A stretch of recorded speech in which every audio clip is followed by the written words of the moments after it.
Hey everyone, welcome to this week's episode of my show. I'm Francois Forster, your host, and I'll guide us through this journey. Now, today's episode and today's guest will be a little bit of a change of pace from our previous episodes, where our previous episodes pretty much someone with a specific niche or in a specific avenue of where they operate, a financial advisor, an estate agent, or an auditor. But today we have a great friend of mine, multifaceted, multi-talented, Hendri Hofmeyr. Now, just to give you a quick rundown, an idea of Hendri, he is a pastor at Every Nation Potchefstroom, worship leader there. He is the lead vocalist and guitarist in One Crown band.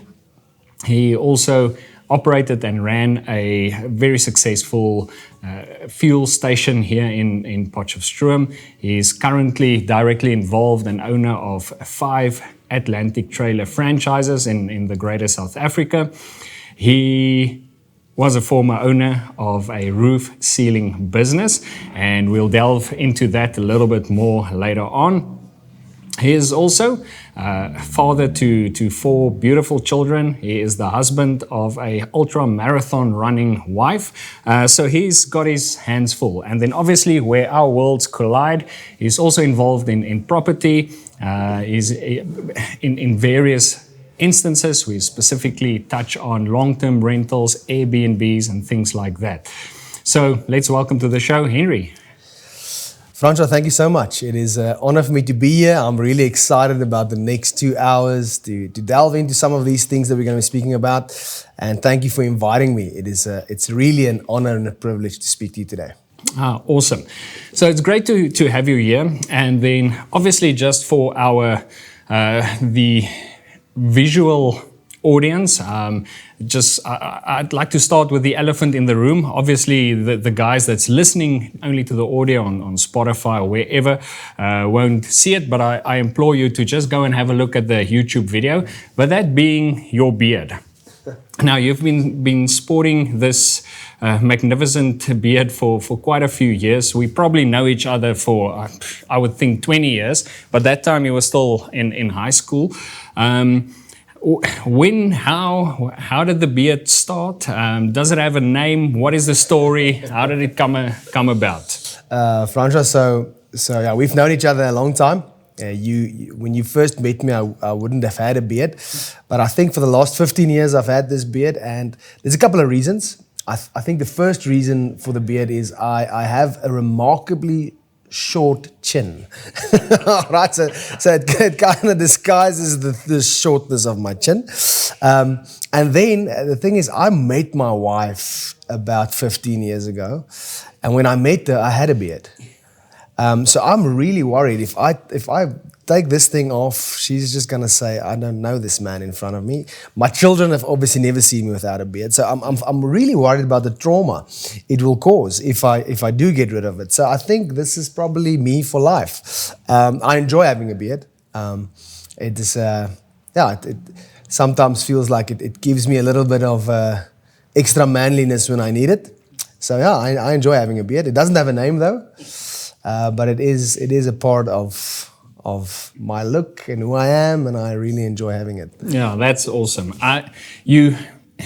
Ever so often we see a Instagram video or TikTok video where someone had a beard and then they shave it off and do the big reveal with the kids and everything. Do you think you'll do that sometime? Look, I've been tempted before, but I do believe the age that my children are now, it's going to be really traumatic for them. So although I've been tempted to do it, I think I'll wait a bit. If I do it, I'll do it a little bit later. But yeah, no, for now, I don't have any big plans of getting rid of my beard now. Okay, there might be some beard fanatics out there. I've also tried to grow a beard a few years ago, but there's not enough to really get it going.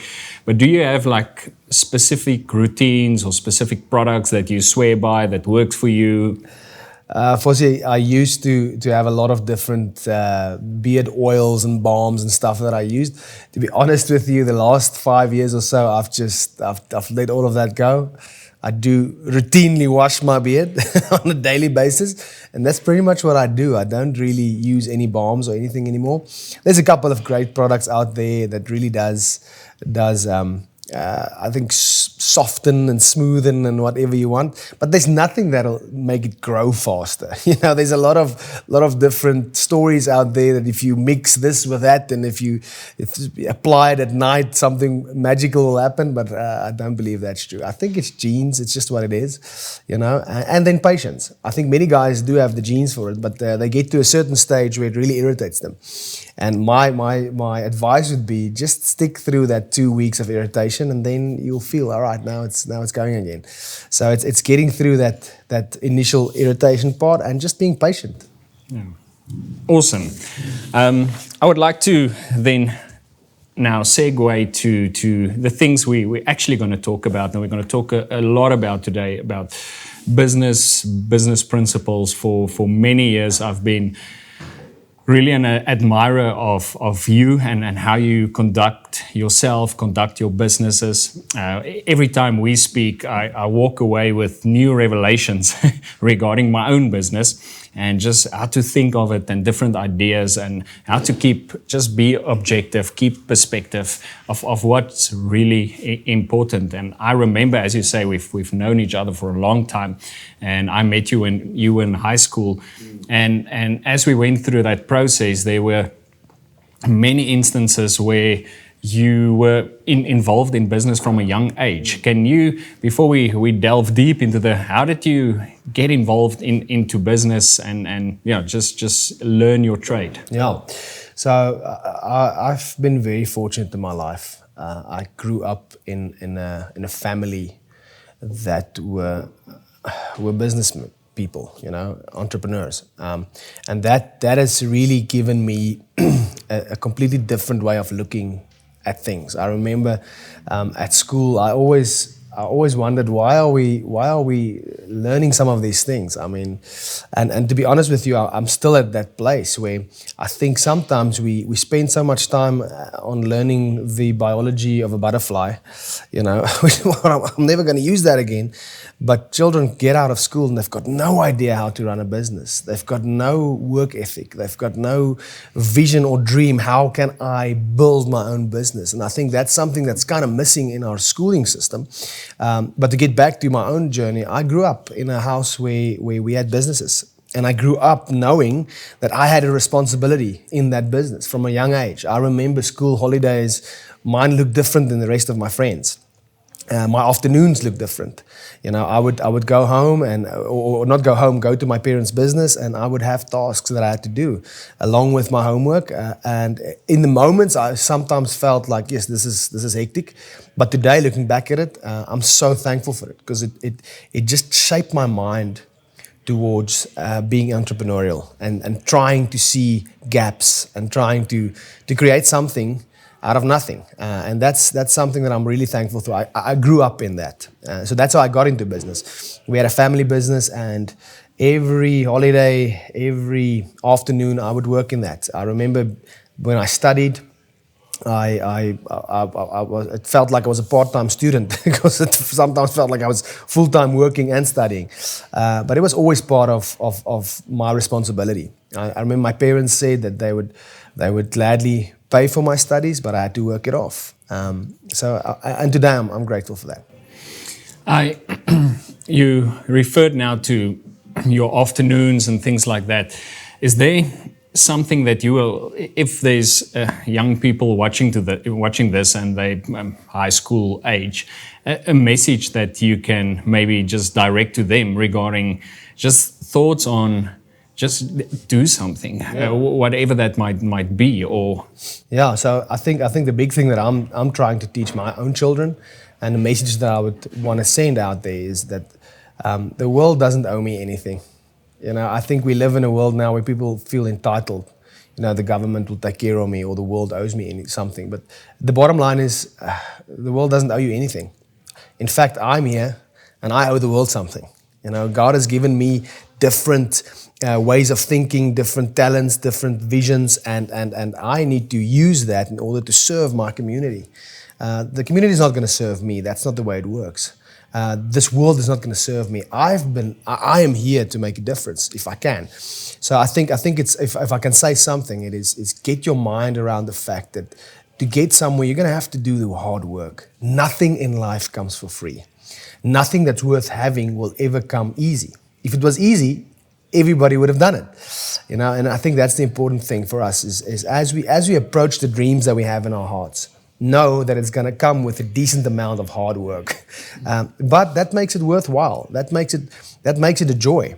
I think when we are working hard in something that we love doing, that's not work. That's passion. That's living a full life. And I think that's many times the problem that we have is we have a society that wants to force people into molds where they don't belong.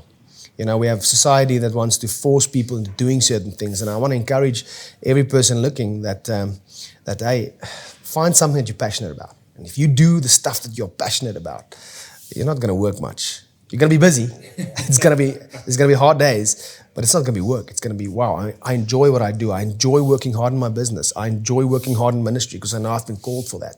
And I know that there's fruit in that. You touched on that as well. And if I think back to when we were much younger and we bride pretty much every second evening, I think if not most or all of the brides, it was quite a lot. Usually every evening, 7 o'clock, you had to say, sorry guys, quickly I had to do shift change or whatever, or sometimes at the business there was a problem or an issue that you had to go and sort out. And I mean, we were having a good career and you had to make sacrifices. Well, how did it feel then? How do you feel now about it? And yeah, what's the message in that? Yeah, so I grew up in the fuel station or the filling station industry, which is quite a tough industry. It's a 24-hour industry, and there's a lot of things that can go wrong, and obviously so like you mentioned, 7 in the morning and 7 at night is shift change, and somebody needs to be there. Somebody needs to make sure that everybody is pitching for work that needs to do the night shift. So it was quite a tough industry, but it taught me a lot. In the moments, obviously, it's not always fun having to leave your friends and having to work. But again, I think because I grew up in it, I understood the value of it. I understood that I'm not doing this for somebody else. You know, I'm not doing this for another family. I'm doing this for my family. You know, I'm doing this for the people that I love, and that made it easier. But hey, let's be honest, it's not always fun to work hard. But it taught me a lot, and I think today I'm thankful that that season is gone, is finished, because it is a quite a tough industry, and it can swallow you. Somebody said once it's like a prison without bars, you know. So you can walk away, but it's difficult. But it was good for us. I enjoyed the industry while I was in there, but I'm thankful that I'm in a new industry now, one that actually closes at 5 p.m. and opens again at 7, you know, because numerous nights at 3 or 4 o'clock, we would get calls. Being in a student town, a student drove through the window, or there was a huge fight, you know, and people started throwing each other with pies, you know, whatever. If you mention it, we've seen it. We had the craziest things happening. One student came in with 2 of his pit bulls and just let them run around, and all of my staff climbed on the tables, pressing the panic button. You know, we've pretty much seen it all. But yeah, it taught me a lot about hard work, dedication. And but like I said, it was always knowing the reason. I think if you have a goal, a clear goal, and you know why you do something, the why is important. Our why is important. If you are doing something, you don't have a strong why, you're always going to struggle to finish strong. But if the why is good and it's got a good reason and the why makes sense, then you can go through life and you can accomplish anything if you've got a good enough why. Let's talk about the why. How do you get that? How do you, and obviously a lot of the viewers or listeners, they might be in a job, they might have their own business, they might struggle, they might be going really well. And now they're, okay, yes, I've never thought about having a why. I've just been working to get money. Yeah. Clock in, clock out, get my salary. It's actually payday today. So it's a good timing for this question. Yeah. And I'm also very intrigued by that a lot, and especially I've mentioned him quite a few times on the podcast. Is Ramit Sethi. He's got a book, I Will Teach You to Be Rich, but his whole principle is it doesn't help if you have money, but you're not enjoying it. You're not enjoying life. And that can be so simple. It can be buying the coffee that you like, or it can be, if you have the money, to travel a lot, or do this or that, or buy something for your kids, or but having the why. And do you have any thoughts? Or just a follow-up question. Did you always know what your why, or do you know what your why is now? Have you known, or how did you get to your why? So it's a great question. And I think a lot of people are struggling with that. And for me, it's been a journey, and I think it's always going to be a journey that we're going to stay on. And I think the one thing that I've had to realize the hard way is that money is always the wrong why. If you are only doing what you're doing to get rich, that's gonna leave you empty. And we see that all around. We see people who are super successful, they've got more money than they can spend in 3 lifetimes, but they're still not happy. There's still a void. And I think it's important to ask us, what is the why? And how do I fill the void that I have? And money can't fill that. And that's where you need to ask yourself, so why am I here? What am I passionate about? And for me, I've found a big part of my why in not living for myself. So I think I've found my why in making a difference in my family's life, being a father, being a husband, being a provider, but also making a difference in my community. And I think once I found that, I knew that this is the why. And this motivates me. This pushes me to do what I'm doing. Whether it's standing up early or working hard or reaching out to people, that why makes sense. Financial why is never the reason. It might fill you for a season, but there's gonna be a moment where, okay, I've got it all. I'm living in the area where I wanted to live. I've got the car that I wanted to, and then what? And you find yourself getting to a place where you're constantly chasing more. And that void cannot be filled. There's just no way. I saw this interesting thing the other day. There's a billionaire somewhere who is willing to pay $50 million to go to outer space. And when I heard that, I'm like, I think if the why is just finances, you're always going to find something next to chase, but eventually the world is not even going to be enough. You're going to want to go to outer space, and once you've been there, what then? Am I going to go to the sun? So what's next? You need to find something that fulfills you, even though you don't get paid for it. I think that's the thing. If you love doing something, if you are willing to do it for free. Now, I know we can't always just do everything for free, but if you are willing to get up in the morning and say, today, I'll do this without anybody paying me, without anybody thanking me, then okay, I found the thing, I found my why. And I think that's important. Just to wrap up this portion, and before we move on, moving from the fuel station, you mentioned that lots of things went wrong, all times of the day. What did you see and learn about people when things went wrong? Yeah, I think that's one thing that we sometimes struggle with, but I've learned in times of peace to plan for times of war.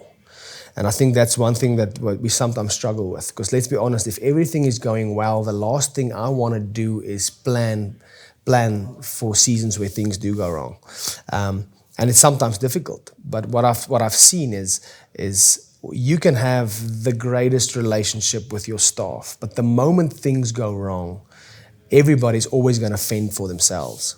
I remember that during COVID, we went through a stage where we had to retrench some of our workforce, and that was probably one of the most difficult seasons in my life. And going through that process, and seeing all the red tape and all the paperwork that needs to be done, I realized that some of these things I actually had to plan long before, but I didn't plan them because obviously you never plan for something to go wrong.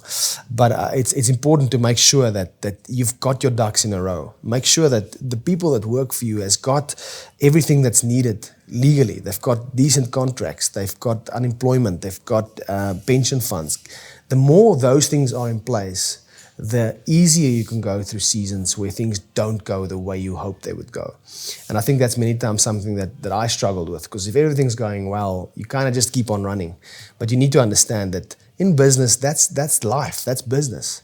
There's going to be up seasons and there's going to be down seasons, always. And now it's not. I'm not speaking anything negative of your life. I'm telling you that is what business is. And without the valleys, you kind of need those valleys in order to climb the mountains. You know, it's part of our economy. Everything goes up and everything goes down. So when you're up, don't forget to plan for when you're down. And when you're down, you know, keep on fighting, because you know it's going to go up again.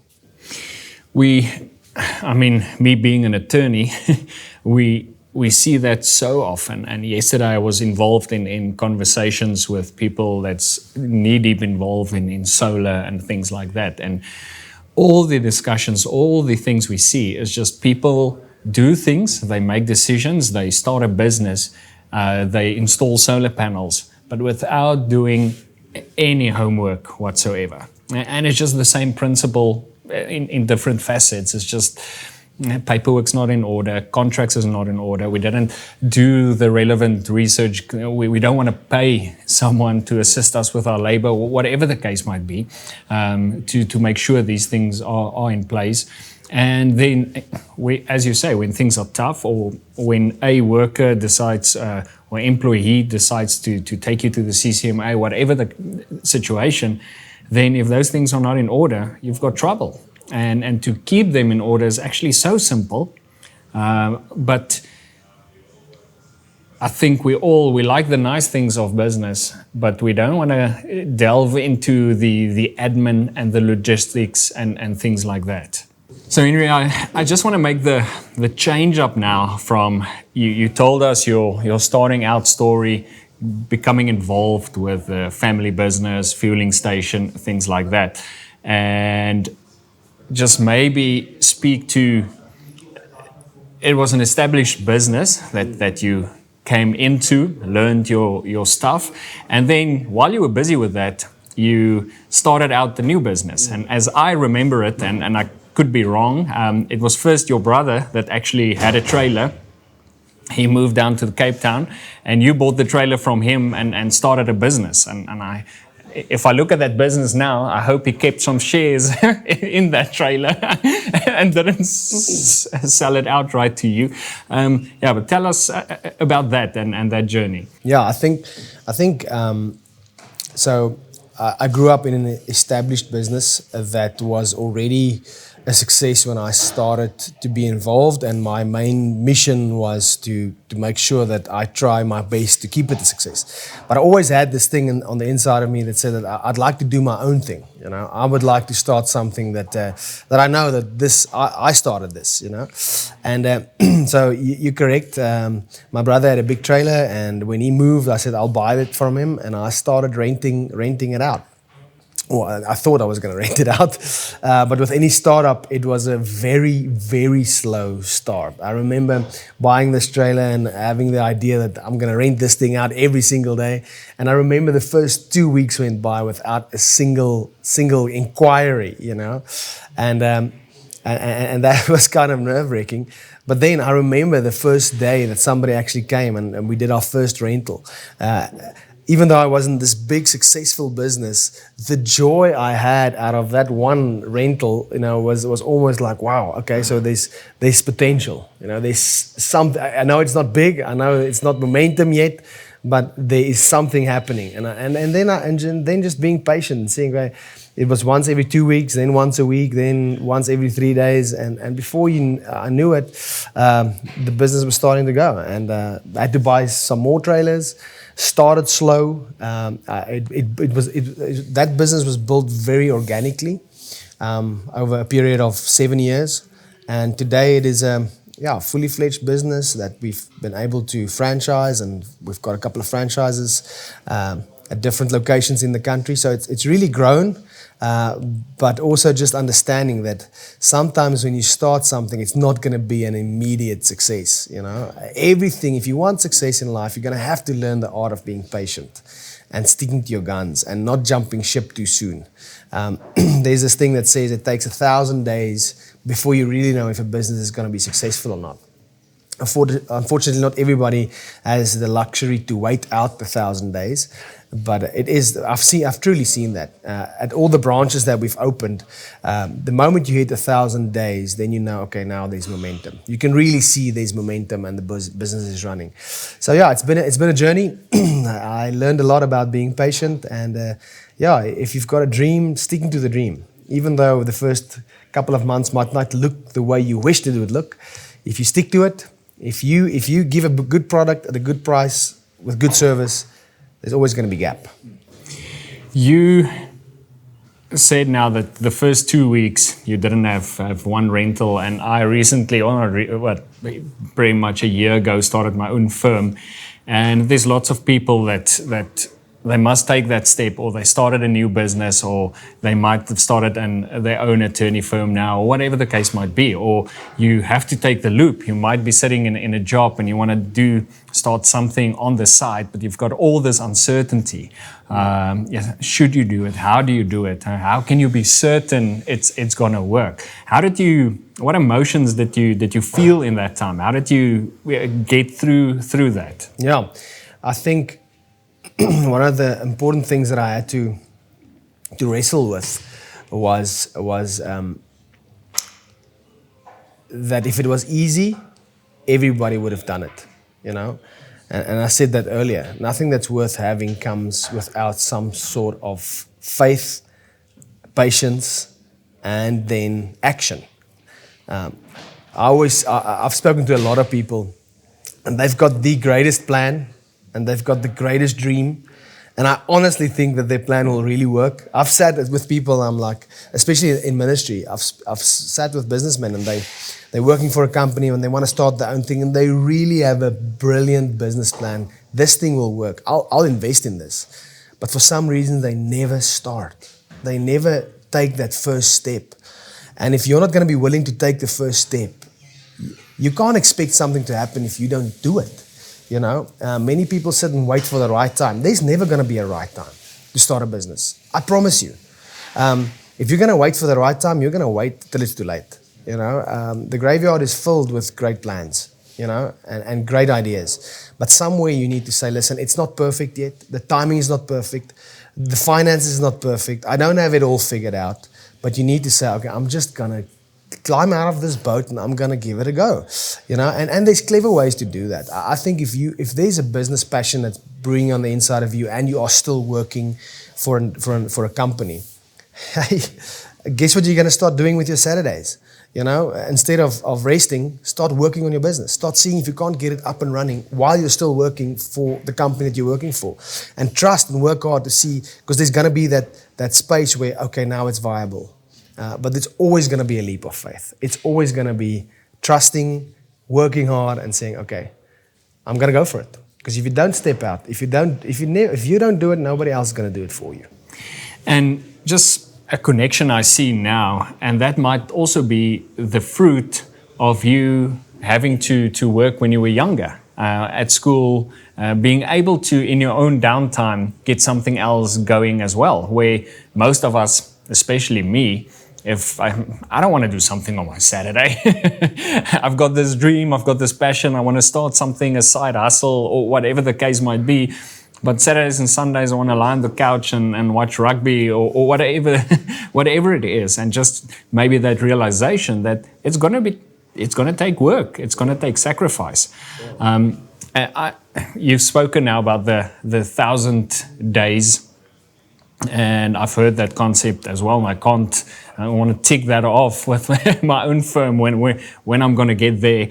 And you spoke about it's been 7 years, but I don't want to miss the growing phase of this journey. It's obviously wildly successful now, but at which point did you move from one trailer to 2 trailers? What happened there? And if you can speak to that, and maybe as well then, okay, you started out in Potchefstroom.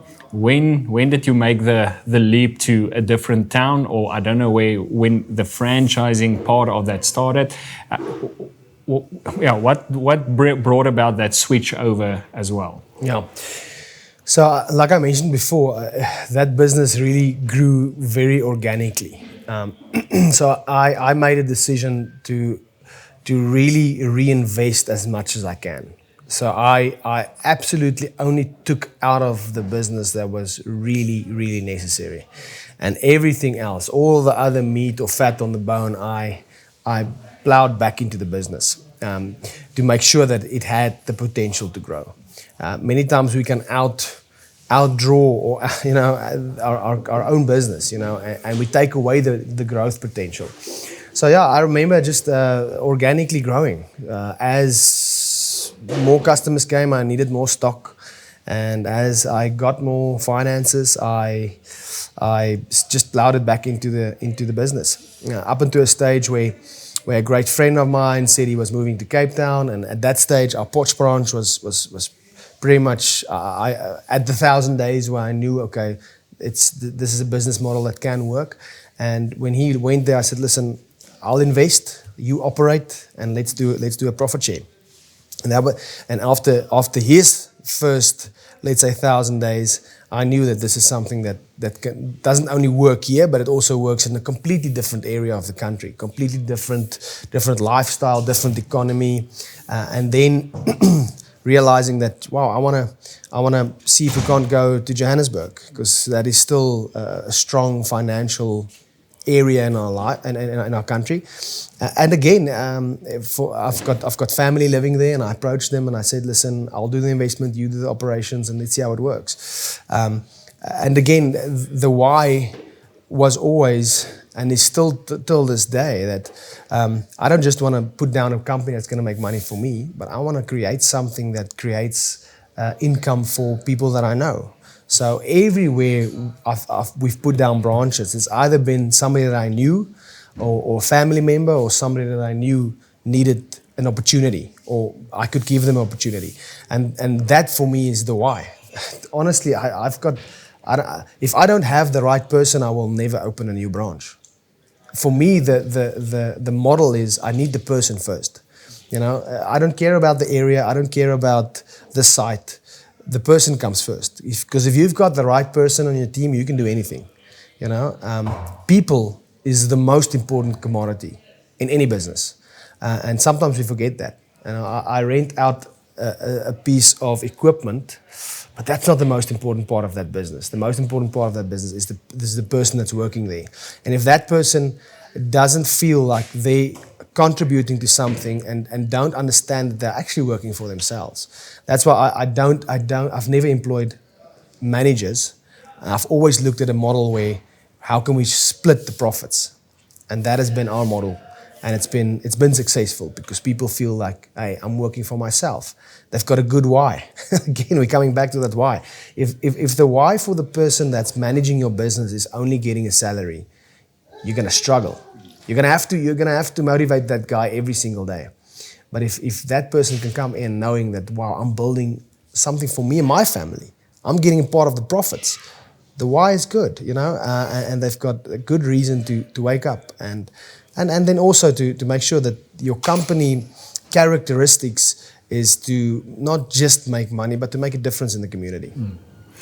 You've spoken now that person comes first and site and certain things don't matter. But if you can just, your dream, if you can, yes, I would like to have a trailer site there, a certain place in South Africa. Is there something like a random question, but just triggering? If I can get that, I would love it. Honestly, at the beginning, I thought it would be great to have business in the Western Cape, and so we've opened a couple of branches in the Western Cape. At the beginning, I thought that'll be the ultimate. It'll be a good reason for me to go on holiday more often. But to be honest with you, I'm thankful for those businesses. But I do love Johannesburg and Pretoria. For me, it's close. I love living in Potch. I don't want to move, and for me, those branches are just easier to access, easier to get there, and it is still a very busy part of our country. So I enjoy being in Johannesburg, and to be honest, I enjoy living in Potch and having business in Johannesburg because it feels like I've got the best of both worlds. I enjoy living in Potch. It's small enough. You kind of get to know a lot of people. If you walk into a coffee shop, there's always going to be somebody that you can have a conversation with. So I enjoy living in a small town, but it's good if you can live in a small town and some of your income can be generated in a big city. When you started out, you obviously bought your trailers or someone built your trailers for you. But I know now that you're now building your own trailers. You started, let's call it a manufacturing plant. How did that journey come about? Yeah, so I think just the natural evolution of the business, you know. The beginning we didn't have the capacity to build our own, so we bought them in. And then as we grew, we got to a place where we could actually manufacture our own, get the paperwork in order to do that. And it's been a blessing for us. Obviously, you can save a lot and you can go a lot further, faster, if you can manufacture. And I've always enjoyed manufacturing. I've always enjoyed that part. I think if you had to ask me what would I enjoy more, building or working with customers, I really enjoy the building part. You know, there's something special for me regarding that. And I think it's one of those things. I think if you are in an industry long enough, it doesn't matter what the industry is, that industry will always open up new opportunities. I think you'll be able to testify. You're in let's say you're in law. The longer you're in that, the more doors in that industry opens. You might start off by focusing only on one area of the law, but the moment, if you stay in that area long enough, there's going to be spin-offs and doors opening in that industry, and that's why it's important to settle, you know, to choose where you want to be and spend time in that industry. And as you grow in what you're doing, more doors will open. And I think that's just kind of what we've seen. Yeah, so now there's a couple of things we do. At the beginning, we started off by just renting. And now we manufacture, we supply spare parts. We do a lot of things in that industry. And it's just, if you're long enough in something, additional doors will open. That's a great point. And we alluded to the 1,000 days of being in a business. And Naval Ravikant also says that it takes 10 years to really get your footing in a certain area of expertise. And it just makes sense. And some of us, or maybe all of us, me included, I mean, I'm a year now in my business and in my firm. And I mean, you want everything now. You're looking at people and you're like, I want that success. And then you hear the story. And they've been at it for 15 years or for 20 years or whatever the case might be. And that's part of the journey. You can't skip that. You have to go through that. And a certain thing you just mentioned in passing and you just jumped through it. And I think there's a little bit more to it. And you just like you said with the trailer building, you get the paperwork in order. Can anyone just start building trailers, or how does it work? Are there regulations? Yeah, so firstly, anyone can build a trailer, but not anybody can get it licensed to be on a road. And having a trailer that's not licensed doesn't mean much. So obviously, there's a lot of red tape and a lot of paperwork that needs to be done. You can't just build a trailer. You can build your own, and then you can go through a very long and tedious process to get it registered onto the road. But that's a very long process. So you need to basically register yourself at the Department of Traffic as a registered manufacturer, which is a pretty long process, pretty tedious process. But if, again, it's one of those things, if you decided you're going to do something, you need to stick to your guns and just go for it. Yeah. There's always going to be enough reasons to give up, that I can promise you. There's always going to be enough reasons not to start at all. But if you don't start, nobody's going to start it for you. Nobody's going to do it for you. You need to decide, listen, this is what I'm going to go for. And also, you don't have to go for everything. I think many times in my life, I've been, maybe I should do that. Maybe I should try that. But it's also being at a place where, hey, no, that's not what I'm supposed to do. Let me focus on what I want to do and let me go for that. And then have the tenacity just to push through.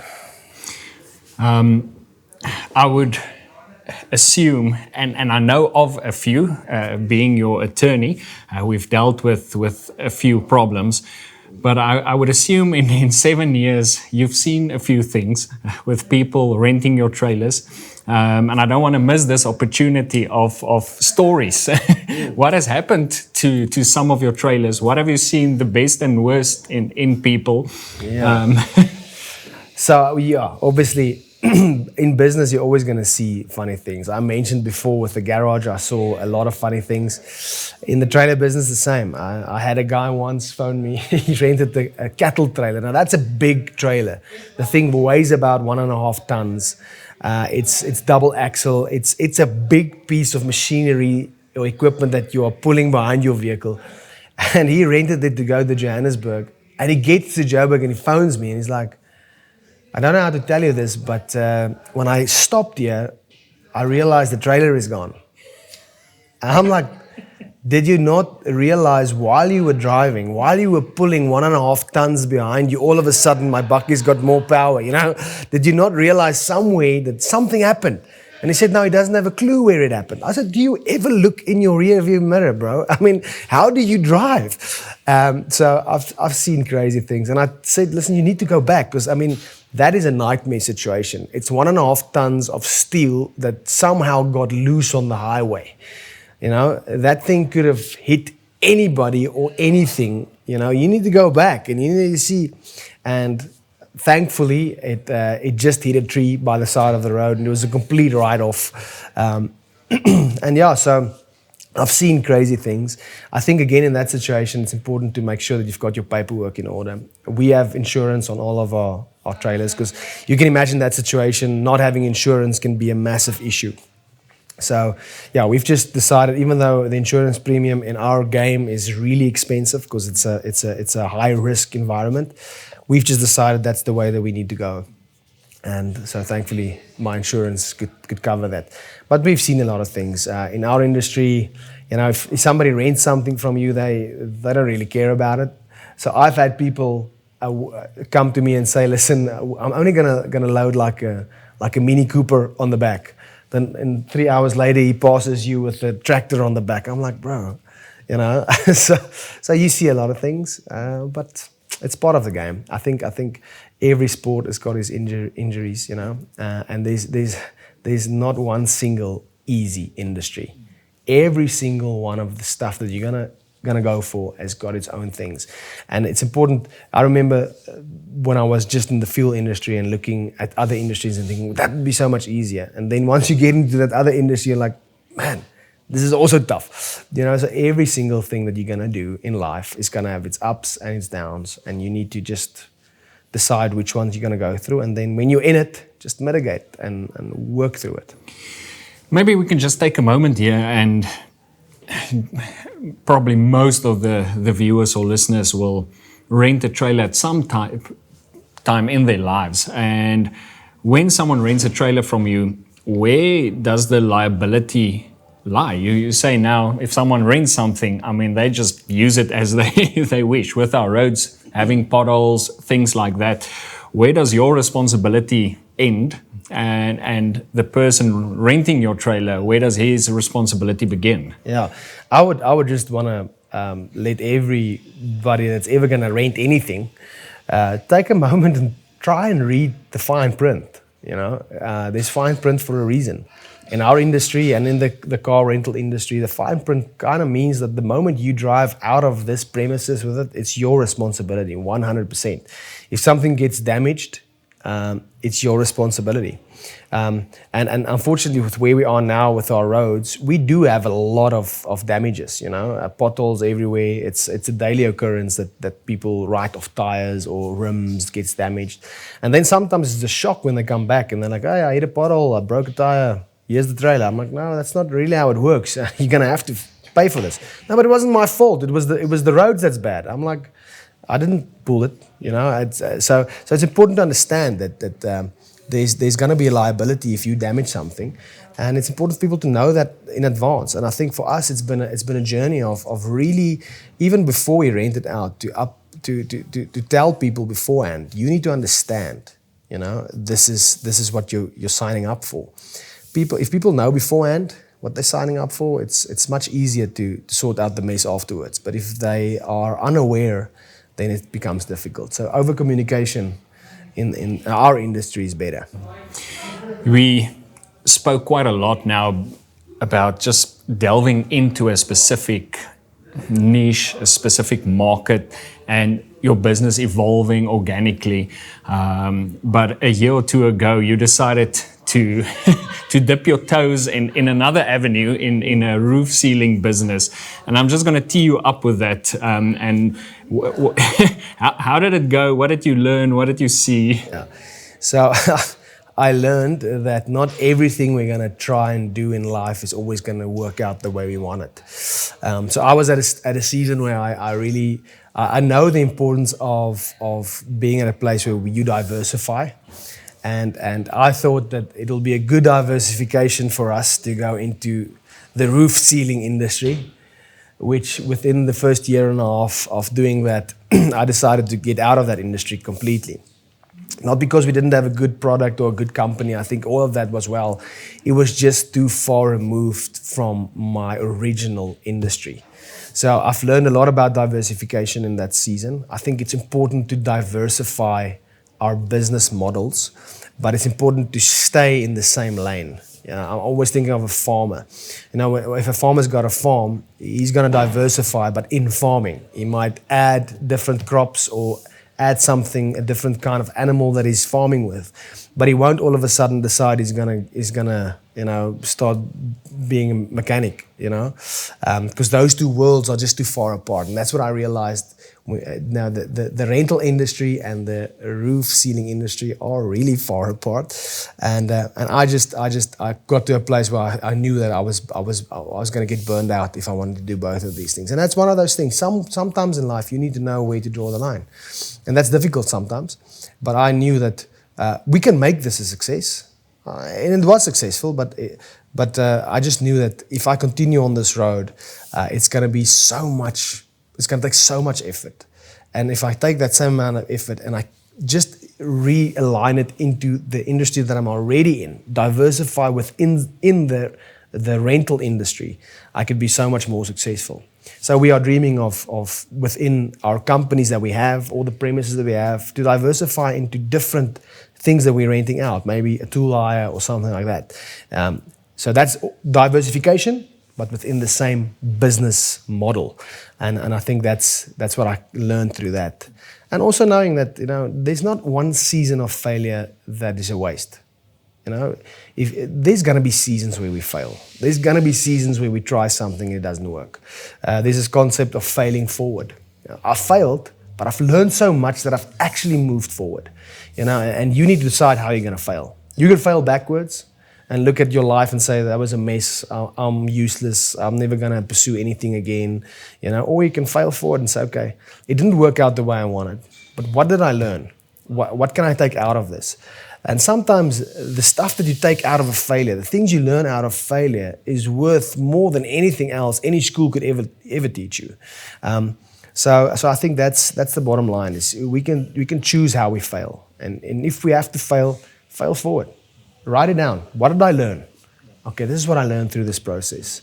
And then you can walk away from a failure and say, it was worthwhile. And just to put a cap on that, and I've read a lot, and when you fail fast. Fail, call it, and let's go on. Don't stick to it and be caught up in a mess later on. Yeah, I think that's many times where people lose everything, is they're busy failing, but they stay in the failure.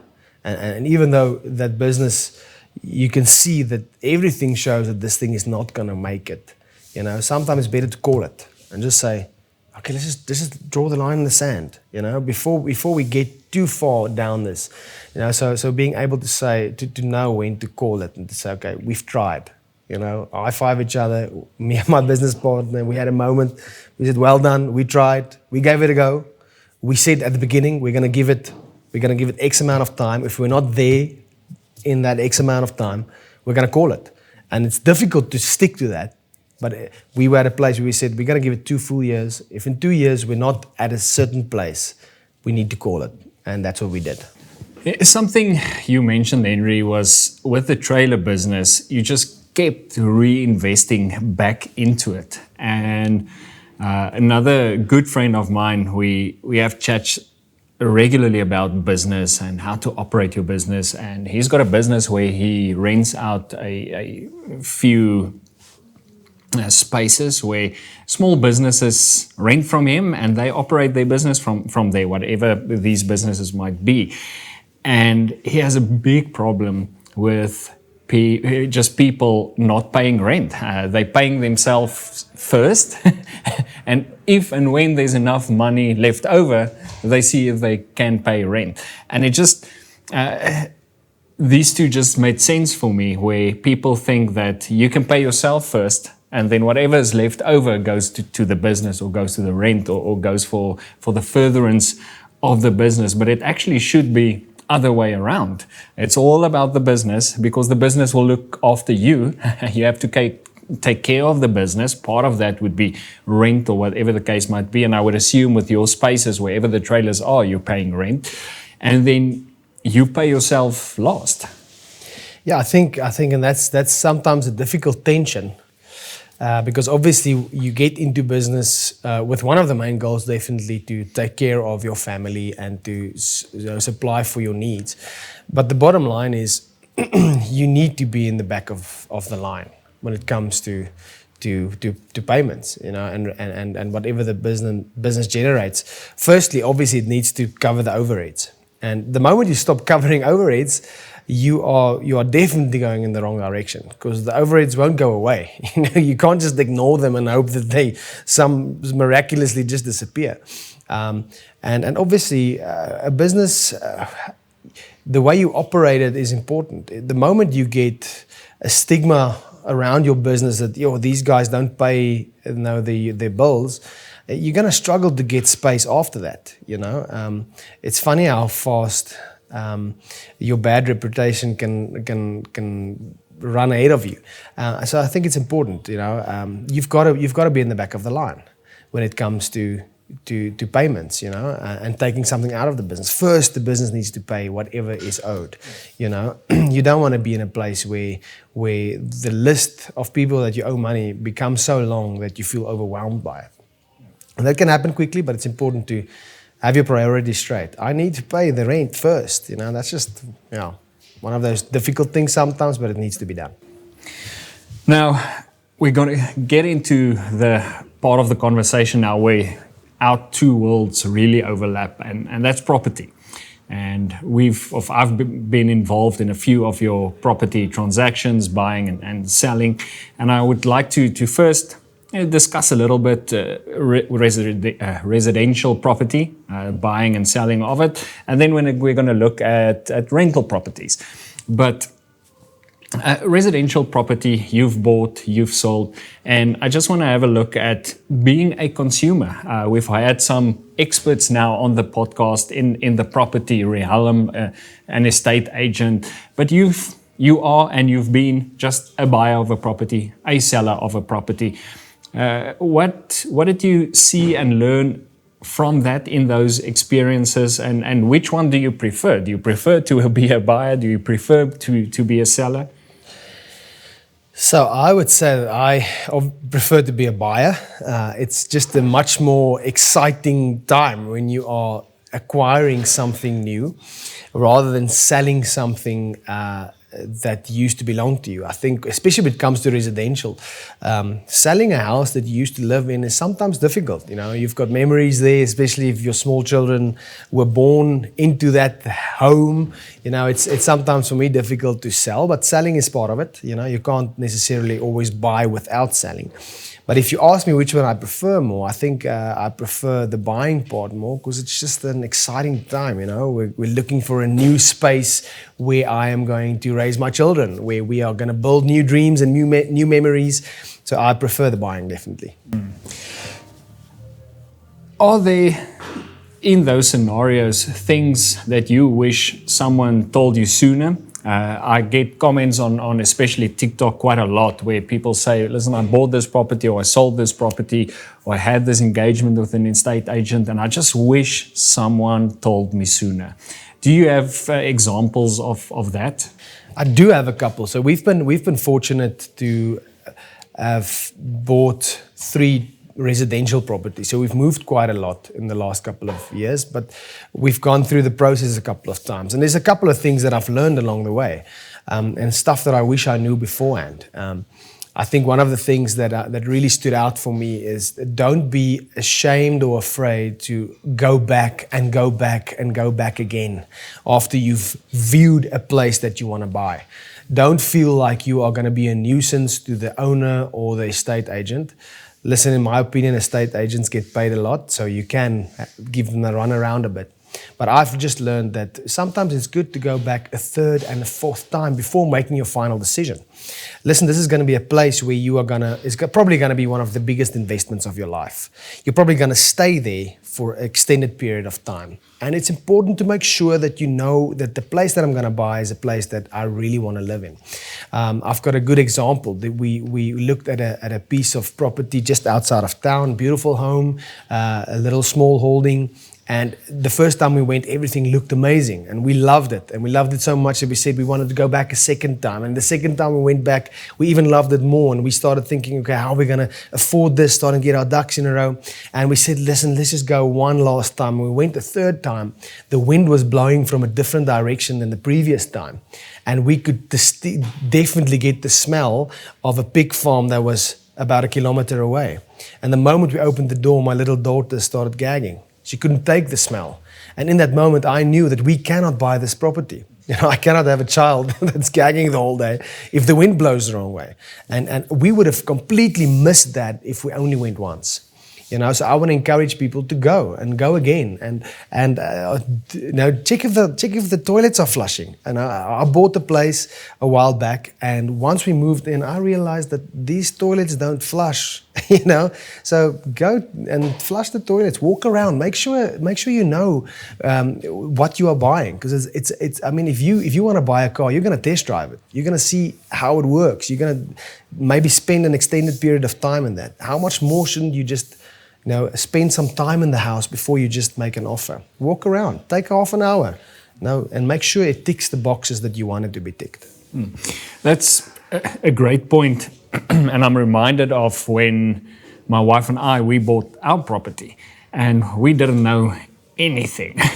We just did it because I think most people in South Africa, it's just part of your journey. Finish school, study, get married, buy a property, and you go on. And we moved in and some of the taps weren't working. And you're stuck with that. Now you have to fix it or whatever. I didn't even think about, now we have the Annexure B. You have to declare what's working, what's not working, or you can sue the previous owner, whatever the case might be. But we just, okay, this is how it is. And sometimes it's simple things. And I think we get so involved in the emotions of buying a property. We walk in and yes, we love this and we can see our kids growing up here and we don't check anything. We don't check if the toilets flush or the taps are working or switch on the things. We're just so involved in the emotions, and we don't want to disturb the people. They were walking there, the tannie is walking with you and checking everything you do. You actually just want to get out as soon as possible. And sometimes I think we do more research with a cell phone or a car we're buying than this 2 million expense, and we just do it.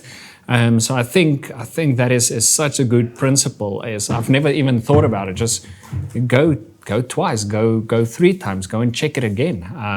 And you mentioned the other day is this, when you get home, you can't even remember, was there cupboards in the room, things like that, and things that would be actually so integral part of your daily lives, just to make sure everything is as you want it. Was there mistakes that you made in some of these processes?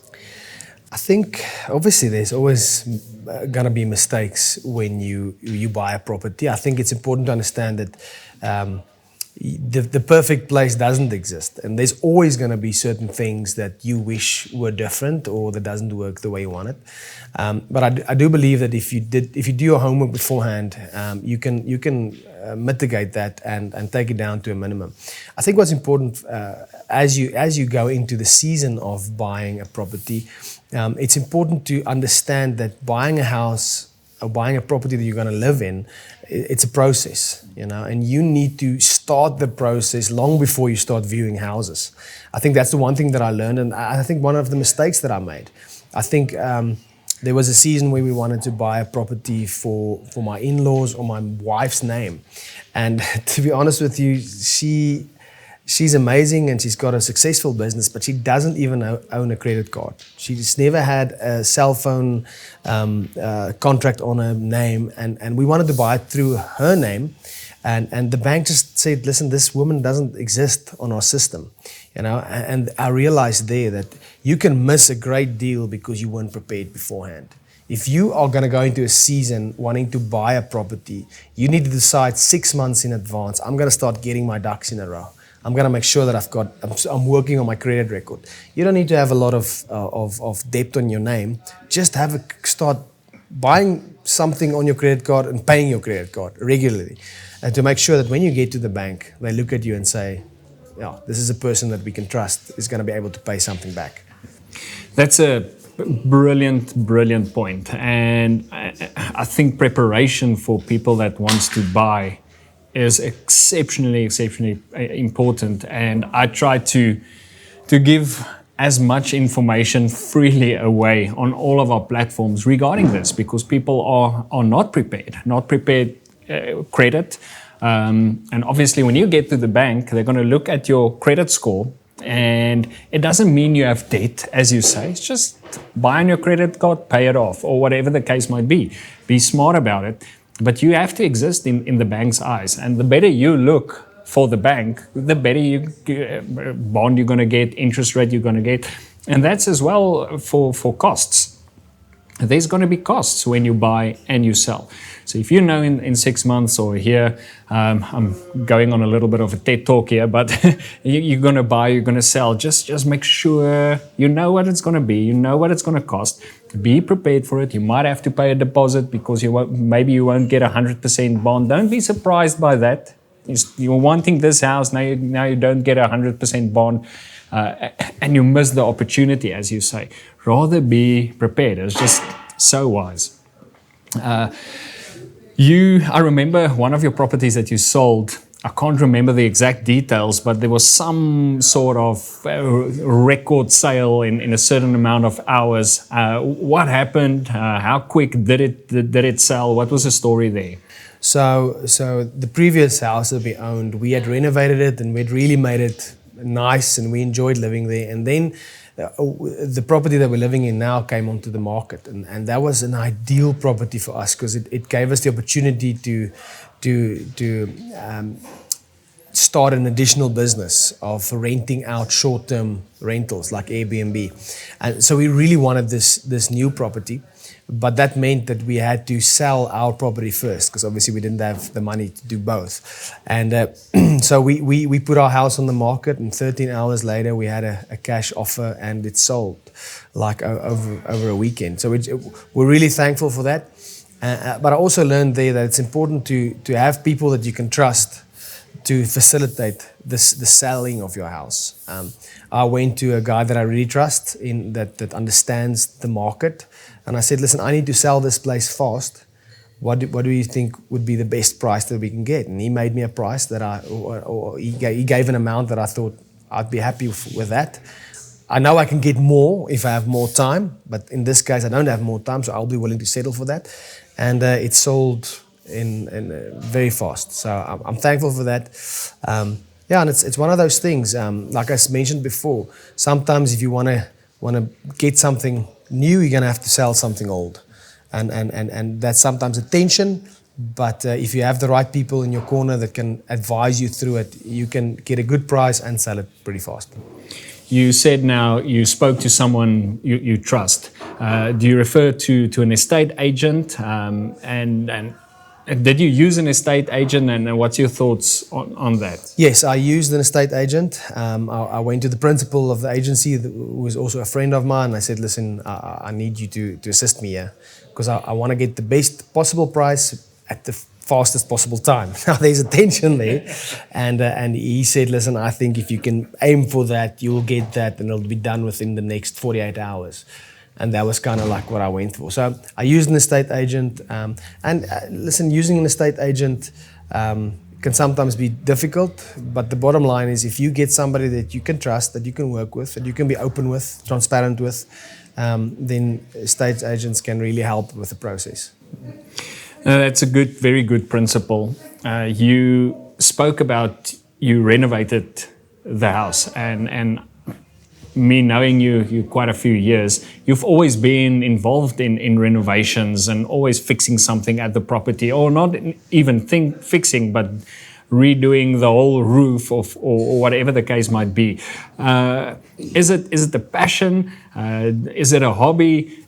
Do you do it just for the fun of it? I know I'm a person where I'll rather get someone to do it and pay him, but I know you always try your hand first at it and see what happens. Yeah.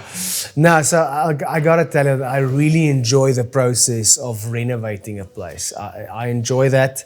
I enjoy being the contractor that would get somebody to help me with the difficult things, but I love to stay in control of the project. I've done it the other way around, where I've gotten a contractor in and I paid him X amount and he had everything done. And I just realized afterwards, after he did that the first time, I thought, like, I can do what you did, you know, and I enjoy doing things that I've never done before. I really enjoy. A couple of weeks back, I installed a new unit in one of our loft spaces. I enjoy doing the drywalling and designing how it's going to look.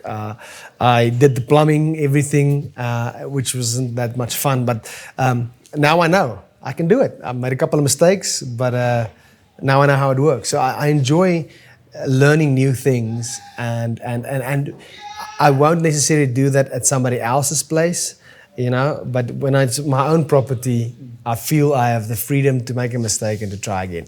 And then obviously there's things that even though you want to do it, you shouldn't do it, you know, like the electricity connections, you know. I know that you maybe can do it, but legally you can't, you know, and I think that's many times for guys that's DIY guys and do-it-yourselfers, it's important to know the line between what I can do and what I can't do. I know that you probably can install the electricity, but you're not allowed to. You're not going to be able to get a COC, and it's going to be a mess if something burns down. So I think for me, that's the thing, is drawing the line between I can do this, but I shouldn't do it. You know, the gas connection, I can Google a couple of videos and I can figure it out, but I probably shouldn't, you know. So I think it's getting that line between, if you love doing DIY things, drawing the line between this I'm allowed to do and this I should rather get somebody else to do. Okay, so let's move along to rental properties. And I know you've been involved with long-term rental, renting out a flat for a year contract, 2-year contract, whatever the case might be. And then obviously you're now involved with an Airbnb that you and your wife run. What's the difference between the two? What have you seen? What have you learned? Which one do you enjoy more? So both of them has got their pros and cons. So long-term rental, pro is it's a once-off contract, and you know for the next 12 months it's going to be a fixed income. It's going to be settled, you know, and I only actually have to think about this again in a year's time. That's a pro, but the con in that is if you get the wrong person renting your property, if they are doing damage to your property, or if they're not paying, like we mentioned before, not paying their rent, you've got a problem. You know, that's a difficult situation. I think the law is set up in such a way that you struggle to get rid of a bad tenant. So that's a con. So you've got the pro in terms of it's not a lot of work, but the con is, you know, if it's the wrong person, you're going to struggle. If you take that to the Airbnb market, it's a lot more work, but it's also a lot bigger income. You know, and there's if you can get your establishment to a place where you've got 70 or 80% occupancy, there's enough skin or enough meat in the pot to say, listen, I'm going to employ somebody to do the admin and do the work. So the pros and the cons of those is the one is more work, but better income. The pro for Airbnb is if you do get a bad tenant, at least you know tomorrow night is gone. And he hasn't brought his TV and his bed and everything. He didn't move in. He's just using our premises for one night or 2 nights. So to answer your question, which one do I enjoy more? We still do both. But I enjoy the Airbnb market a lot. But that's for us as a family. Me and my wife, we like meeting new people. We like hearing stories. So my normal question would always be, okay, welcome. So what brings you to Potch? And that always leads us into some kind of a conversation. I enjoy that. I enjoy meeting new people, speaking to people. So I enjoy the Airbnb market more than the long-term one. Something I see with especially long-term rentals and in Potch is you have investors, somebody living at another place, but they've got a student flat. They've never seen the flat. They've never been in the flat. And then at some point they have to sell it. And that was an example of you as well that we worked on together. And then when the person moves out, you suddenly realize there's damage to the property or things are wrong and you didn't even know of it at all. Yeah, and that can be quite a shock and can set you back a couple of $1,000 if you first need to fix a place before you can sell it. So again, that is a con of the long-term rental because you don't get into that property often. You can't keep your hand on it. Where in the Airbnb market, every single day, once the guest has left, where you go in, it gets cleaned by your own staff. They notify you immediately, hey, there's something wrong here, or there's a water leak here, or there's something wrong there. So it's easier to keep your hand on a property that is short-term rentals versus a property that's a long-term rental. Long-term rental, you're only going to find out in month 12, hey, this is what went wrong. Now, interesting thing your brother told me at a certain stage is the big thing for him is with long-term rental, you invoice monthly, but with short-term Airbnb, you invoice daily. And that's just, as you say, there's just a massive difference in income. Yeah, and it helps with the cash flow. I think if you can be in a situation where you get 3 or 4 payouts in a week versus one large payout at the end of the month, it does help with the cash flow of just being able to know that at least if I need something today, there is finances for that. Now, I would like to just scratch my own itch a bit. And I mean, all of us, we've at some stage wanted to go somewhere, or you need a night's stay when you go for a conference or visit family, or whatever the case might be. And you want to book it through Airbnb, and suddenly you see all these fees. It costs you R1,000 a night, but then there's a R200 cleaning fee and R300, I can't remember now, but an admin fee, whatever that, or Airbnb fee. And then 2 things on that. Firstly, what are those fees for? And then secondly, what I then always do or think about is, can I find this person online and just book straight with them? Do they have their own website? And can I get away from these fees? So what are those fees for, and what's your approach to that in running the business? So it's important to understand that there's different platforms out there, and I would say that all of the platforms differ, but they all take a commission of between 15 and 19% on every booking.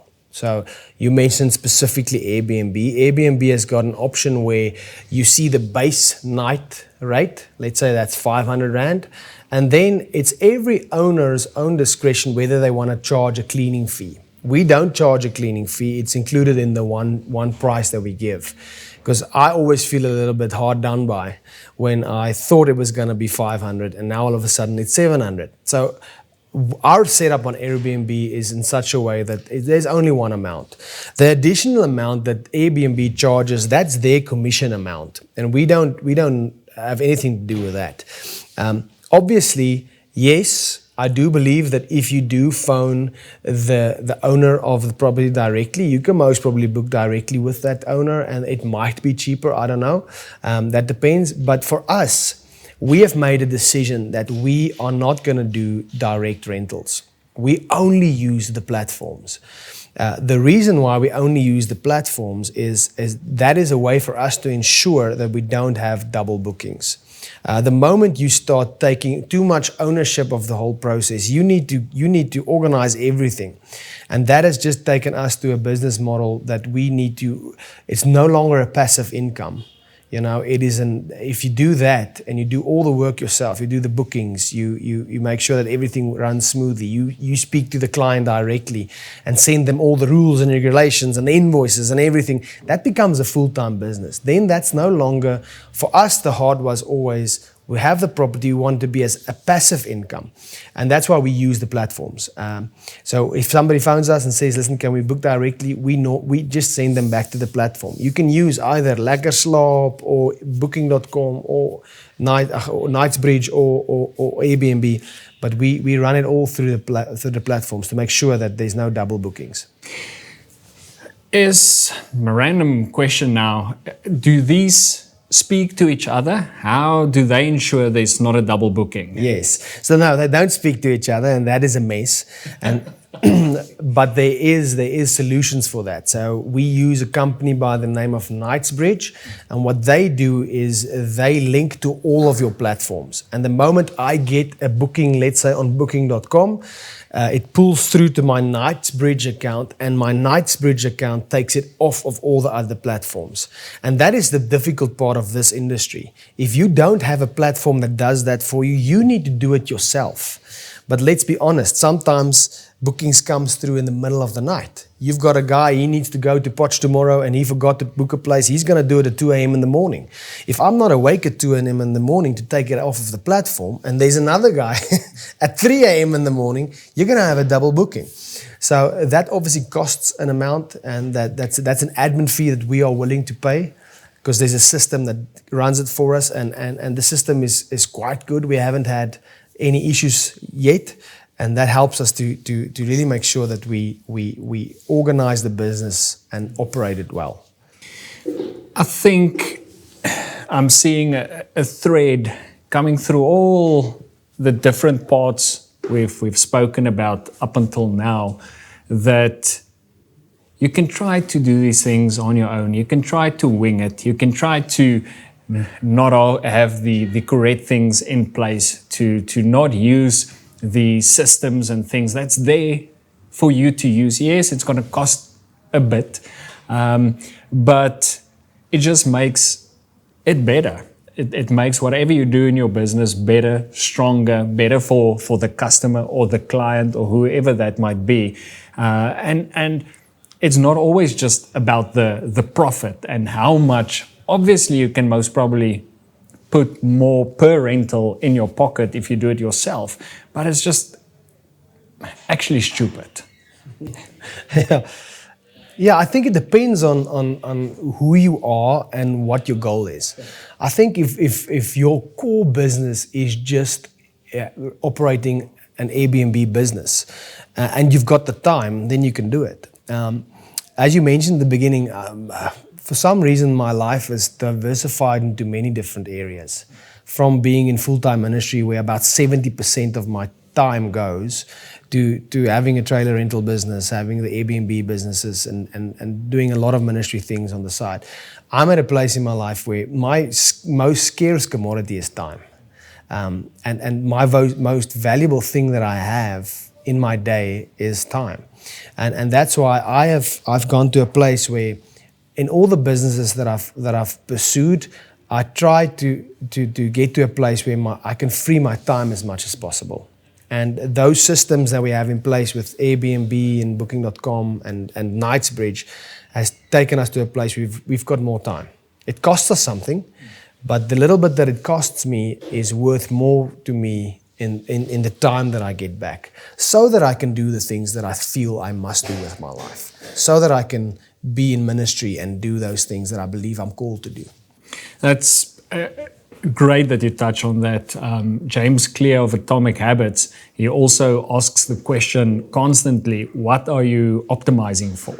And you're optimizing for time. You're building systems, you're building a network, you're building a plan that will optimize for time. That's a decision that all of us have to take at some point. Are we optimizing for time? Are we optimizing for money? Are we optimizing for travel? And that will have an impact on your life and how you structure your things. But once again, it's a definite decision that you must take, and that pretty much brings us back to the why, where we started this whole conversation. And now I want to tee you up on a topic. We've discussed this topic at length, and I'm still struggling to get my mind around it, to understand it, to really grasp it, to put it in practice in my life, in my business. And that's the topic of generosity. Sure, yeah. So I'm definitely not an expert on generosity. I am definitely on a journey, and I've been for the last couple of years on the journey of trusting God and setting myself up so that I can live a life of generosity. I think that's. I've gone through seasons in my life where I've had more than enough, and I've gone through seasons in life where I didn't have more than enough. And I've realized one thing, that never was money the thing that motivated me. And I went on a journey as why then, if it's not money, what's the driving force? What's the why? What's the reason that I'm doing all of these things? And I've learned and I've experienced that the one thing that motivates me more than anything else is living a life that's making a difference. Not necessarily living a life that's bringing in supernatural amounts of money, but living a life that's making a supernatural difference in people's lives. And I've tried and I've set certain things in place to make generosity a culture in my own life and in our businesses. Being generous with my time towards the kingdom, being generous with our Airbnb. We were at a place where we really tried to bless people with a place to stay if they are in need of it. In my trailer businesses, we're at a place where there's a certain percentage of our income that we give away on a monthly basis. Not just to people outside, but also we want to make a difference for the people that work for us. So we've been in seasons where if one of our workers, their children's at school, we try to pay for certain things that they need for school, and that has been probably the most rewarding part of being in business. I've realized that is the most rewarding part of doing what we do, is that we get to make a difference in people's lives. Yes, it's good to have a successful business, but there's certain things that you do with your finances that just brings more joy than others. It brings joy going to a restaurant, yes it does, but there's a next level of joy that you can experience when you know that what we've worked so hard for has actually made a difference in people's lives. And I think that's that. But it's a constant journey, and it's a constant battle. Because let's be honest, if we are really honest, we are people that we love to accumulate, and we love to hoard, and we love to have more, But sometimes you need to ask yourself, is this really what I'm living for? Is this really what I dreamed about? Just to have more? Or am I at a place where I want my business, I want my life to really make an impact? In our conversations regarding that, what really triggered me and was so interesting for me is most of us, or myself, I grew up where you saw generosity as giving your tithing to the church. You're giving your 10% to the church, or whatever the case might be. Or when you stop at a traffic light and there's someone giving a $5 or something like that. But the stories that you've shared with me and your own life, your own family, your own businesses, practical examples, is that this is actually more than that. I don't want to say not that, but more than that. It's a bigger picture. It's a bigger story.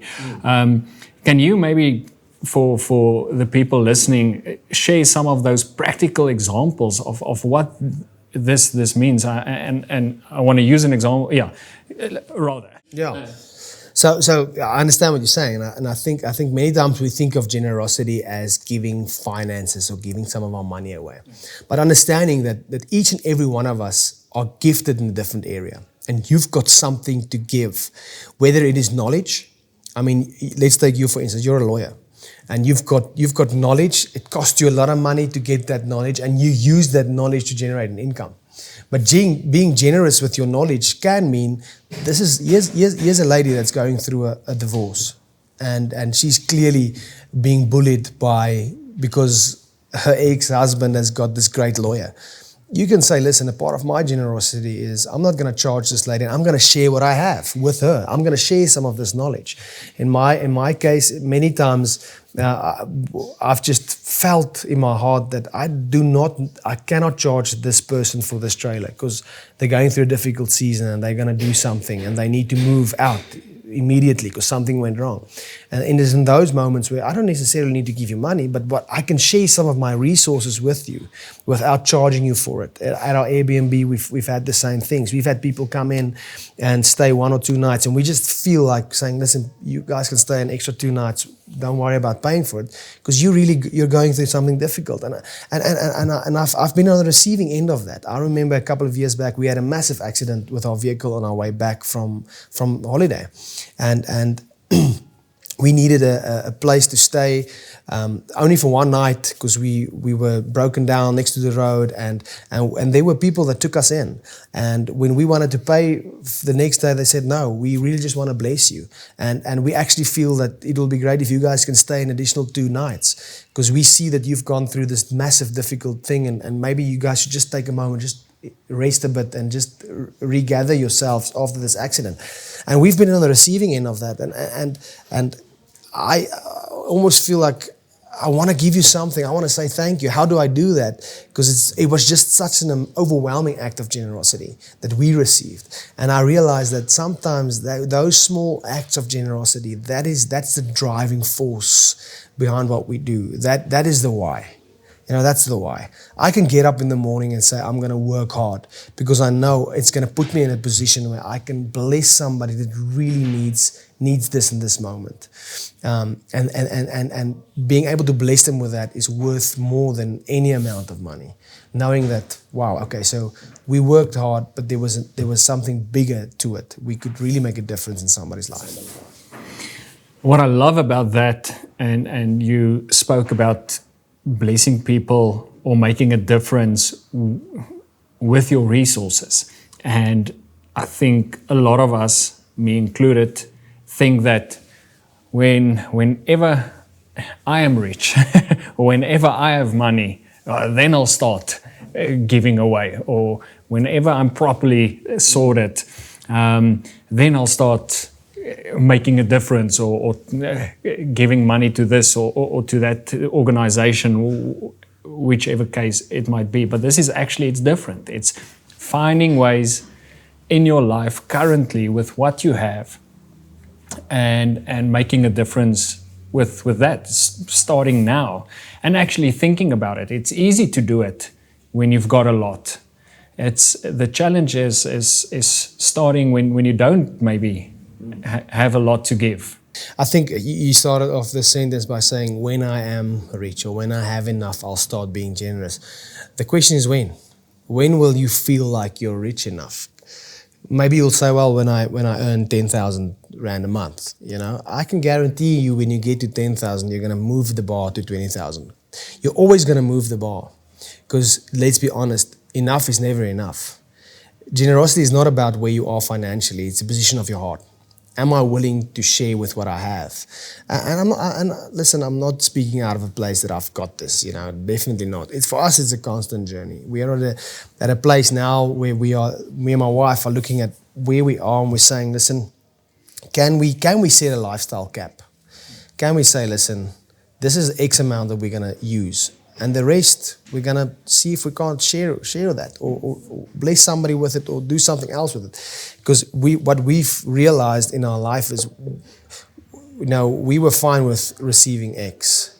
But as we received more, it's almost as if we're just living into it the whole time. We're just living into it the whole time. We're raising the roof the whole time or the ceiling the whole time. And we're at a place now, okay, we need to say, listen, this is our lifestyle cap. We're going to take this amount. And whatever is left, we're going to say, right, what can we do with that? Who can we bless with it? What difference can we make with it? But it's a journey, and we're not there yet. Definitely not.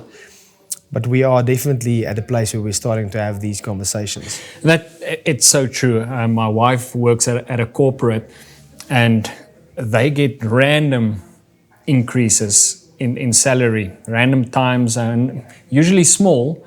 And then she'll tell me, "Oh, listen, I got an increase 3 months ago," and we didn't even. I mean, you don't even notice it. It's gone before you know it. And so if you don't make that dedicated choice and be wise about it, determined about it, and Morgan Housel in his book Psychology of Money says the biggest problem or your biggest thing in money will always be to get the goalposts to stop moving. That's the biggest challenge. Yeah. If you're not going to get the goalposts to stop moving, it's always going to be trying to keep up with the Joneses next door. And we see it, obviously.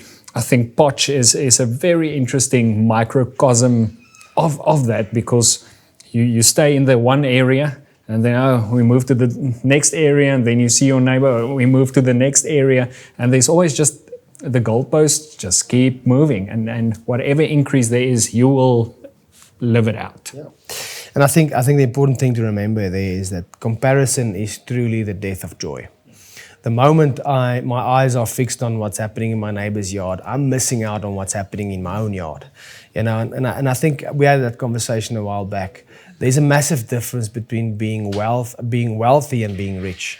You know, many of us chase riches, but we need to chase wealth. What is wealth? Wealth is not necessarily my bank account. Wealth is the riches that I have in my life, my family, a happy home. You know, being able to have time to enjoy my children while they are still young.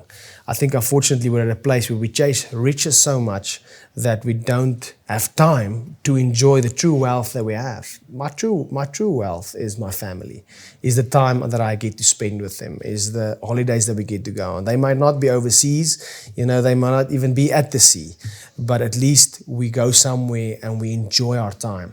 Many of us spend our lives running to be able to give our children everything, but the only thing they really want is us. The only thing they really care about is just, hey, Dad, can we just have some time together?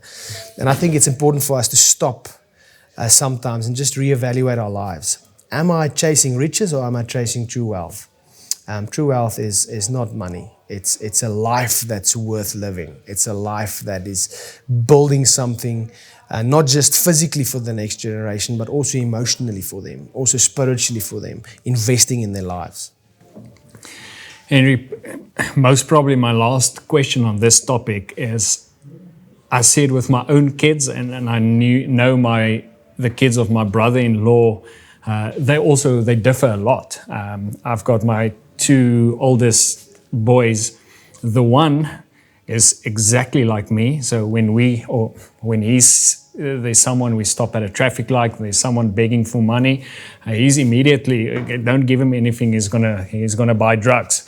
And then you get the other coin, my middle son, he'll give everything to that guy. He's got all the emotions, he just want to burst into tears. And I'm one of those people where I'm waiting for the feeling. I want to give, and that feeling usually doesn't come for me. Should you wait for the feeling, or is it a matter of principle? Is it a matter of choice?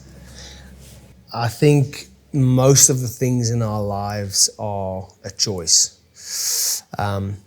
Sometimes there's feeling involved, but I'm not married to my wife because of a feeling. I'm married to her because of a choice. Whether the feeling is there or not, it doesn't change the fact that I'm married to her. I made that decision. And I think generosity is the same thing. Living a generous lifestyle needs to be a choice. And it needs to be a choice that you make together as a family. You know, it's something we need to have a discussion about. Because I've seen generosity pull families apart.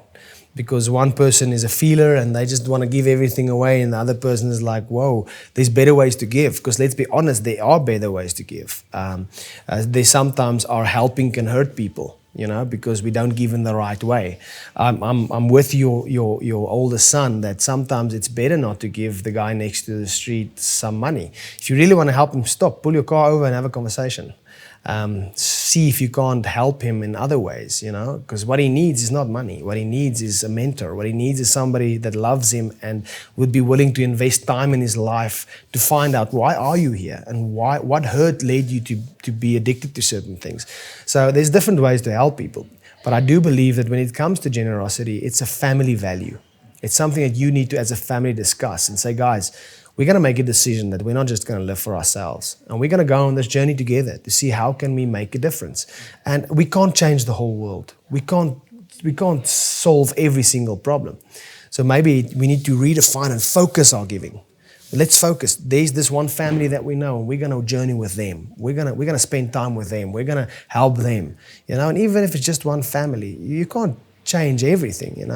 When we adopted our child, I felt overwhelmed by the amount of hurt that there is. I mean, you go to this baby house or this safe house, and we go to pick up one child, but what about the other 50 that's left? And I really felt overwhelmed. I think, God, are we really making a difference? And I realized in that moment, or I went on a journey of realizing that I cannot change the whole world, but I can change this child's life. And sometimes being generous is that. I cannot solve everything, but man, at least there's this one person that I can really, really help. Just speaking about waiting for a feeling and making a decision, I just want to finish a conversation we had in the coffee break. Is just, you don't have to wait for the feeling to come and join us for CrossFit. You can just make the choice and come with us. That's one of those feelings that won't come soon. Another point on the generosity is that people might think they're generous. So the guy at the top making a lot of money, and he's just blessing everyone left, right, and center, but the people working for him or her are seeing none of that. They might be minimum wage workers or minimum wage employees or salaried employees and not really getting any benefit. Is there a place where generosity starts at home, kind of principle? Yeah, so definitely, I think, and that's coming back to the chat we had about an organizational culture. I think whatever you decide in an organization or in your house shouldn't be a decision that's only known by the top. That's why I said that it's a family decision. You get your wife and your children and you say, listen guys, this is what we're going to do. This is what it's going to cost us. This is what we're going to give up. But this is what we're going to be able to do. And I think the same happens in our businesses, in our organizations, is when it's a culture, it is known and understood by all that there's an element of what we do that we give away or bless people with. And not just people outside, but also people inside. There's been numerous times in our organizations where we've made a point of blessing our own staff members, whether it is with our resources, so if they want to move or if there's something they want to do, they know they don't have to pay for the facilities. It's part of their packages. They can use some of these things. Or it is a place where we like I said, we if they have children that's in school, we buy the school uniforms, or we buy them all bicycles. There's got to be places where people understand that I don't just work for a salary, but I'm part of a company that also cares about me, that also will take care of me if there's a massive need. Now, obviously, within some boundaries. At the end of the day, this is not a charity organization. We're not going to be at a place where we can fulfill every single ask. It's still a business, and it's still the numbers still need to make sense. And sometimes the best thing I can do for my staff members is say no to some of the requests, because the no means that we can actually go forward and there is still a business left tomorrow. My main responsibility to my staff members is paying them a salary. and making sure that the business operates in a way that at the end of the month there's enough finances to. That's my main responsibility towards them. But in that, to also have leeway and say, listen, we're going to be generous and we're going to try and give back. And that's like I said. Our managers at all of our sites are not just managers that work for a certain amount. They get profit sharing. So if the company thrives, they thrive. Henri, just as we wrap things up, is there one ask or one story or one message or idea that you would love to leave with the audience regarding all the things we chatted about today? We've chatted about a lot of things. But I think the overarching theme for me is that you can have joy, you can have purpose, you can have a full life, whether you are a successful businessman or whether you are working for a company or whether you are high up in an organization or just starting out. Because true joy and true passion and true purpose doesn't come from what we earn or what we achieve. It's found in the little things in life. It's found in enjoying life. It's found in enjoying what God has given you. Those things that money cannot buy. There's a lot of things that money can buy. I can buy a great holiday overseas. I can buy a lot of things with money. But sometimes the best moments and the things that my children will remember most is not necessarily the trips we went on. It's the moments we had around our dinner table. It's the moments we had in the backyard. That's the stuff that money cannot buy. So I think for me the most important thing in this life of ours is to live in the moment, enjoy the moment, be faithful with what you have, whether it is your talent, whether it is your business. Work hard when it's time to work hard, but also enjoy the moments when they are there. Don't work yourself to death. It's not worth it. All right? Enjoy the moments.